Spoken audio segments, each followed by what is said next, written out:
हम सबको मार्गदर्शन करेंगे श्री मनोहर लाल जी, जोरदार ताली से स्वागत।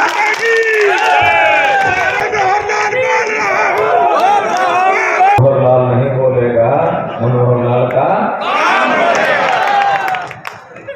दिशा ऐसी तय कर दी है कि अब जब नए मुख्यमंत्री नायब सिंह सैनी बोलेगा तो ये शासन प्रशासन सब बोलेगा।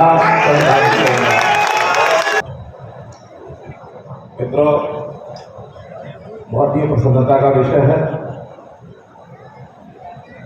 आपके दर्शन करने का मौका इस अवसर पर जो चुनाव सिर पर आया है।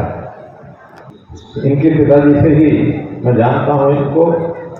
वेदपाल जी जब हरियाणा के डिप्टी स्पीकर होते थे उनसे बहुत चर्चा होती थी। उस समय उनके पुत्र श्री विजयपाल जी अपनी पार्टी चलाते थे, लेकिन उन्होंने कहा कि मुझे भारतीय जनता पार्टी की नीतियां रास आ रही हैं, पूरी पार्टी को लेकर के भारतीय जनता पार्टी में शामिल हो गए हैं। ऐसे मेरे साथी श्री कविंद्र राणा जी, हैप्पी गुप्ता जी, सुभाष कश्यप जी, नरेश कैमला जी। मेरा परिचय, कोई मुख्यमंत्री बोल रहा है, कोई पूर्व मुख्यमंत्री बोल रहा है। मित्रों, परिचय कोई भी कराए, आपको पता नहीं ठीक लगता है कि नहीं लगता है, लेकिन मैं आपको अपना परिचय कराता हूं। मैं हूं आपका अपना मनोहर लाल। कभी पूर्व नहीं लगेगा, आपका अपना हूं, अपना रहूंगा। मित्रों, आज का दिन बहुत ही पवित्र दिन भी है, रामनवमी का दिन है। हम हर काम, यदि कोई अच्छा काम करना होता है तो प्रभु श्री रामचंद्र जी के नाम से हम करते हैं। तो एक बात जयकार बोलेंगे, रामचंद्र जी महाराज की, बोल श्यावर रामचंद्र महाराज की। एक ऐसी अनुभूति देती है जैसे हमने बहुत कुछ खोया हुआ पा लिया। 500 साल पहले एक संघर्ष शुरू हुआ था। श्री रामचंद्र जी का जो जन्म स्थान, उस पर एक भव्य मंदिर बनाने की बात उस समय शुरू हुई थी। सदियों के बाद, लगातार संघर्ष करने के बाद अगर आज किसी ने पूरा करके हमको दिखाया है, उनका नाम है मोदी जी को इतने सारी ख्याति प्राप्त हो गई है, जहां भी कई सभाएं बड़ी छोटी होती हैं वो आते हैं तो मोदी मोदी मोदी मोदी कहकर बुलाते हैं। अब मोदी मोदी का नारा क्यों लगता है? आखिर तो जैसा शरीर हमारा सबका है वैसा मोदी जी का है, लेकिन जब मोदी जी का नाम बोलते हैं तो मोदी जी एक व्यक्ति नहीं है, केवल एक नाम नहीं है, मोदी जी एक विचारधारा है। मोदी जी अब एक संस्था बन गए अपने आप में। जब भी मोदी जी का नाम आने वाले भविष्य में या हो गए इतिहास में जब भी यानी माना जाएगा, सुना जाएगा, गिना जाएगा, तो मोदी जी का ये जो इस समय का कार्यकाल या जो आने वाले समय का इस देश के ऊपर शासन करने का कार्यकाल, इसके हिसाब से जाना जाएगा। दुनिया में बहुत ऊंचा हो गया है। आज से 20 साल पहले जब भारतवर्ष का नाम दुनिया के 200 देशों में ढूंढते थे तो नीचे से 5 स्थानों में मिलता था, आंखें थक जाती थी ढूंढते ढूंढते। और आज जहां तक दुनिया के देशों की अर्थव्यवस्था है, उसमें पहले 5 स्थानों पर भारतवर्ष आ गया है। अगले 5 वर्ष में 2029 तक भारत 5वें पर नहीं, भारत ऊपर से 3रे स्थान पर आ जाएगा। 2 देशों को और जाना जाएगा। गरीब परिवारों के अंदर महिलाएं चूल्हा जलाती थी, उपले लकड़ी जलाती थी, धुएं से आंखें खराब होती थी, फेफड़े खराब होते थे। संकल्प लिया कि देश के हर घर में गैस सिलेंडर होना चाहिए, और उन्होंने, उस मां के सपूत ने हर घर में गैस का सिलेंडर पहुंचा के छोड़ा। अगले 5 साल में अभी भी जो संकल्प आया है, उन्होंने और बात कह दी है इसी संबंध में कि अब आगे से डिपो से गैस सिलेंडर नहीं मंगाना पड़ेगा। गैस की पाइपलाइन बिछ करके हर घर में टूटी लगेगी, उस टूटी को खोलो तो गैस चल जाएगी, बंद करो तो गैस रुक जाएगी। पानी की पाइपलाइन, कोई समय था हमारी माताएं बहनें घड़ों में पानी भर भर के लेके आती थी, कोई ट्यूबवेल के कुएं से लेके आते थे, कोई किसी और जगह जो कुआं होता था वहां के लिए आते थे। कुएं का पानी साफ नहीं होता था, कई बार तो नहरों से पानी भर के लाते थे, उसको साफ करते थे, फिल्टर डालकर ये वो उसको पीने के काम में लेते थे। पानी बहुत कंजूसी से घर में भरता जाता था। आज हर घर में पानी की पाइपलाइन ये पहुंच गई है, टूटी खोलो पानी निकालो। हर घर में लाइट पहुंच गई है, गरीबों के घर पक्के हो गए हैं। मित्रों, गरीब की भी चिंता, नौजवान की चिंता कि नौजवान को रोजगार कैसे मिले, उसको पढ़ाओ लिखाओ। और एक शब्द आपने अभी सुना होगा, वो है स्किलिंग। बहनों से निवेदन है कि थोड़ी देर रुको, अभी जल्दी मैं लंबी बातें नहीं दूंगा, थोड़ी बात करके अपनी अपील करूंगा, समाप्त करूंगा।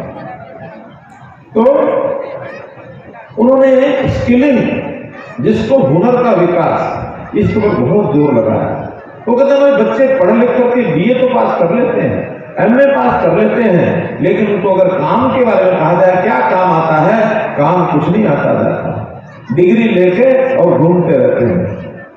तो इस डिग्री का उपयोग नहीं है। आखिर डिग्री के साथ साथ हुनर अगर बढ़ेगा तो नौकरी मिलेगी तो ठीक है, नहीं मिलेगी तो अपने पैरों पर खड़ा होकर के कोई अपना रोजगार करेगा। रोजगार करने के लिए पैसा चाहिए तो पैसा देंगे।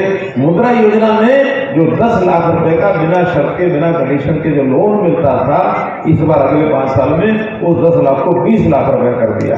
छोटी बड़ी दुकान बनाएगा, कोई छोटी फैक्ट्री लगाएगा, कम से कम 15-20 हजार रुपया महीने का कमाने वाला व्यक्ति बन जाए। आखिर व्यक्ति को काम करके पैसा कमा करके अपने पैर को पालना हो जाए तो यही गुजारा उसका हो जाएगा। अच्छा, अपनी फिर उसकी कुवत है, अपना उसका मेहनत है, अपनी उसकी बुद्धि है, लियाकत योग्यता है, उससे फिर बड़े से बड़ा व्यक्ति भी बन सकता है। जमीन से खड़े होकर के व्यक्ति करोड़पति बन गए हैं। इसलिए मित्रों, घर की आमदन कैसे बढ़े, महिलाओं की आमदन बढ़ाने के लिए उन्होंने 2 शब्द प्रयोग किए हैं। एक शब्द प्रयोग किया है लखपति दीदी। हमारी बहनों में से किसने सुना है ये शब्द, लखपति दीदी? जरा हाथ खड़े कर दो। अब लाइट आ गई, पता लग जाएगा ठीक से।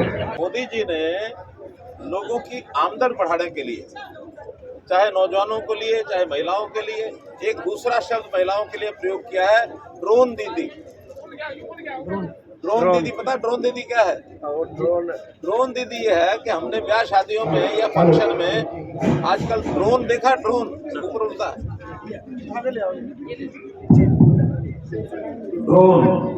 ड्रोन किस किसने देखा है? ब्याह शादी में, फंक्शनों में ऊपर उड़ता रहता है, सबने देखा। अब ये ड्रोन की कला महिलाओं को सिखाई जाए। ड्रोन चलाना, जैसे बच्चे मोबाइल पर गेम खेलते हैं ना, ऐसे एक मशीन जो होती है ड्रोन की, उसको चलाने के लिए जो उसका प्लेटफॉर्म होता है, उसको महिलाएं अच्छी प्रकार से चला सकती हैं। इधर बटन दबाया तो इधर चला गया, इधर दबाया तो इधर चला गया, ये दबाया तो ऊपर चला गया, ये नीचे वाला दबाया तो नीचे आ गया। तो ड्रोन का खेल, पहले खेल सिखाते हैं, फिर कहते हैं इस ड्रोन के अंदर जो फोटोग्राफी होती है, चाहे ब्याह शादियों में हो, किसी भीड़ में हो, फंक्शन में हो, ट्रैफिक देखना हो, और कोई किसी चीज का जजमेंट लेना हो, तो फोटोग्राफी होती है। अब जब इस प्रकार से महिलाएं ड्रोन चलाना सीख जाएंगी तो इनको खेतों में भेज करके ड्रोन के ऊपर टैंकी लगा के उसमें नैनो यूरिया डालते हैं, तरल पदार्थ यूरिया, यानी जो लिक्विड यूरिया कहते हैं, उसको डाल के और उसमें से छिड़क देते हैं सब जगह। पहले जो खेतों में ये यूरिया छिड़कने के लिए या दवाई छिड़कने के लिए पीठ पर टंकी बांधते हैं ना, टंकी बांध के चलते हैं और दोबारा हाथ में लेके चलाते रहते हैं। अब वो उस प्रकार का करने की किसी को जरूरत नहीं, वो ड्रोन छिड़क देगा ऊपर से दवाई भी, यूरिया भी। ये तो महिलाओं को सिखाने के लिए उन्होंने तय किया कि जो सेल्फ हेल्प ग्रुप है, स्वयं सहायता समूह, गांव में बने हुए ना स्वयं सहायता समूह, बने हुए ना, जो चोर है, डाकू है, उचक्का है, और ये हमारी संस्थाएं क्या कर रही हैं, ये उनको उठा के जेल में क्यों नहीं डालते हैं, और जब ये कहने वाला स्वयं जेल में जाता है तब उनको संस्थान भूल जाते हैं, तब कोई गड़बड़ नहीं कर सकता। अगर हमने कुछ चीजें खत्म करने का एक बीड़ा उठाया है, उसमें करप्शन एक है, तो आपकी बात पर चल पड़ा, मेरा विषय और था। करप्शन एक विषय है, इस करप्शन को नहीं होने देंगे देश में, ना नौकरियों में होने देंगे, ना बदलियों में होने देंगे, ना सीएलयू में होने देंगे। तो नौकरियों में करप्शन होता है, किसी का पैसा लगता है, कोई पैसा लगता। बहुत गरीब करके जी, एक हमारे आगे सीआई लगी लड़की, बहुत ही गरीब करके लगी, बहुत गरीब। हाँ जी, बहुत गरीब। जो होशियार वो लगेगा, गरीब हो अमीर हो बात नहीं है, लेकिन जो होशियार है, मेरिट वाला है, वो लगेगा। क्योंकि एक कोई नौकरी लगने वाला आदमी 35 साल तक उसको सेवा करनी होती है समाज में, 35 साल तक। अगर 35 साल में कोई निखत आदमी आके लग गया तो बाद में क्या करेगा? बाद में मास्टर भी लगेगा ना, पढ़ाएगा GIRL बोलो गिरुल, क्योंकि लिखा ऐसा है। वो कहेगा मैं क्या करूं, लिखा हुआ ऐसा है, उसको नहीं समझ में आएगा ये गिरुल नहीं है गिरुल है। क्या BOT फुट रहेगा, POT फुट रहेगा।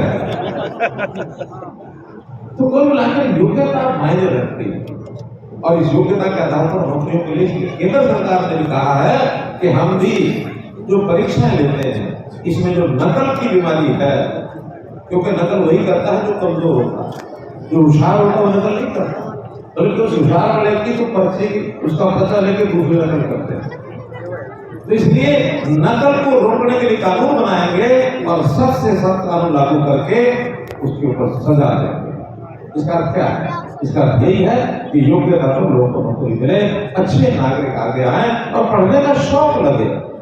पढ़ाई लिखाई में बच्चों का शौक हो जाता है तो फिर वो लाइब्रेरी में भी जाते हैं, कॉलेज में पढ़ने वाले फिर कोचिंग सेंटर में भी जाते हैं, दिन रात एक करते हैं। माँ बाप भी पढ़े लिखे होते हैं, वो भी उनकी मदद करते हैं। और देखो ना हमारे IAS में इस बार हरियाणा के 50 के लगभग बच्चे IAS में आ गए, 1000 बच्चों में 50। तो मित्रों, ये जो मुफ्त में खिलाना अच्छा है या कमाई करके खाना अच्छा है? कमाई करके खाना, सीना चौड़ा होता है। आदमी जब कमाई करता है ना तो किसी के सामने झुकता नहीं है। कभी कभी बहस हो जाए, किसी से लड़ाई हो जाए तो आज आम भाषा में कह देता है तेरा के बाप का काम छोड़ो, अपना कमा के खाओ। कहता है झुकने की जरूरत नहीं ना, नहीं झुकने की जरूरत नहीं। स्वाभिमानी है तो हमने शिक्षा, स्वास्थ्य, सुरक्षा, स्वाभिमान, स्वावलंबन, सेवा, सुशासन, 7S इस पर समझ चला।